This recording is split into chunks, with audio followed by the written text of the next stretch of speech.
Hello guys, இது வந்து ஒரு சண்டே vlog. ஸோ கிச்சனுக்கு வர்றதுக்கு தான் இவ்வளோ அலங்காரம் பண்ணிட்டு வந்திருக்கிறது. இன்றைக்கி பார்த்தீங்கன்னா நான்வெஜ் எதுவும் வாங்கலை இப்போ வரைக்கும். ஸோ இருக்கிறத வச்சு எதாவது லஞ்சு ப்ரிப்பேர் பண்ணிடலாம், ஏன்னா அவரும் இல்லை, வேலைக்கு கிளம்பிட்டார். ஸோ பார்த்தீங்கன்னா சாப்பாடு ஆல்ரெடி வச்சுட்டேன். குழம்புக்கு வந்து பருப்பு ஊற வச்சு வேக வச்சுருக்கேன். இது என்ன பருப்புன்னு பார்த்தீங்கன்னா பச்சை பருப்பும் கொள்ளு பருப்பும் 2 நாளுக்கு முன்னாடி நான் ஊற வச்சுருந்தேன். ஸோ ஈவினிங் டைமில் வேக வச்சு சாப்பிட்லான்னு சொல்லி அதை வந்து நான் சுத்தமாக மறந்துட்டேன்.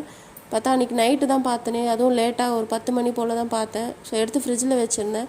சரி அடுத்த நாள் இந்த மாதிரி வேக வச்சுட்டு நம்ம குழம்பு மாதிரி செஞ்சுக்கலாம்னு சொல்லி எடுத்து வச்சுட்டேன். ஸோ அதை வச்சு தான் நம்ம சிம்பிளாக இன்றைக்கி ஒரு குழம்பு பண்ண போகிறோம். இது வந்து யூஸ்வலாக தாளிக்கிற மாதிரி தாளிச்சிட்டு, அதாவது நம்ம எண்ணெய் ஊற்றிட்டு கடுகு, கருவேப்பிலை, வெங்காயம், தக்காளி இதெல்லாமே போட்டு நல்லா வதக்கிட்டு, உப்பு மிளகாத்தூள் போட்டு வதக்கிட்டு, அதுக்கப்புறம் நம்ம வேக வச்சுருந்த அந்த பருப்பு எடுத்து இதில் ஆட் பண்ண போகிறோம்.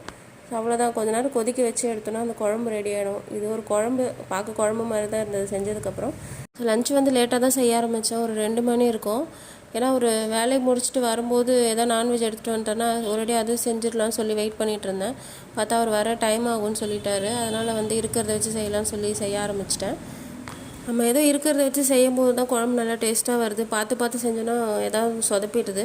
அவ்வளோதான். இது குழம்பு பாருங்கள், பார்க்குறதுக்கு குழம்பு மாதிரி நல்லா பக்காவாக இருக்கா. லாஸ்ட்டாக வந்து கொத்தமல்லிலாம் போட்டு இறக்கி அழகாக ஒரு குழம்பு செட்டப் கொண்டு வந்தாச்சு. ஸோ கரெக்டாக அவரும் ஒரு 4 மணி போல் வந்துட்டார். வரும்பொழுது வந்து சிக்கன் வாங்கிட்டு வந்திருந்தார் எதிர்பார்த்த மாதிரி. ஸோ இது வந்து 1/2 கிலோ சிக்கன். ஆல்ரெடி நான் சிக்கன் செஞ்சுருப்பேன்ல, ஸோ அதே மாதிரி செய்யுன்னு சொல்லியிருந்தார். அதனால் அன்றைக்கி நான் மிக்ஸ் பண்ணும்போது வீடியோ எடுத்திருந்தேன், பட் ஆன் பண்ண மறந்துட்டேன். ஆனில் இருக்குதுன்னு நினச்சி நான் பாட்டுக்கு எல்லாமே ஒன்று ஒன்றா போட்டு மிக்ஸ் பண்ண ஆரம்பிச்சிட்டேன்.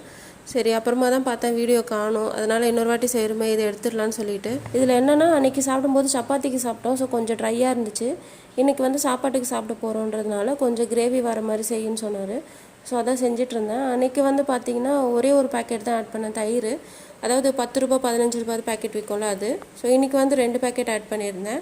2 இல்லை ஒரு 1.25 பேக்கெட் ஆட் பண்ணியிருப்பேன் தயிர். மற்றதெல்லாம் இந்த தாளிக்கிறது வேக வைக்கிறது எல்லாமே சேம் ப்ரொசீஜர் தான்.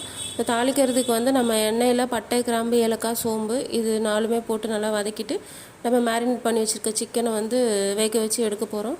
ஸோ ரொம்ப ட்ரை ஆக விடாமல் ஓரளவுக்கு ட்ரை ஆனதுக்கப்புறம் நம்ம எடுத்துருவோம் இந்த ஸ்டேஜில். ஸோ அவரும் இருந்தார், டேஸ்ட் எப்படி இருக்குன்னு பாருங்கன்னு சொல்லும்போது உப்பு மட்டும் கம்மியாக இருக்குன்னாரு.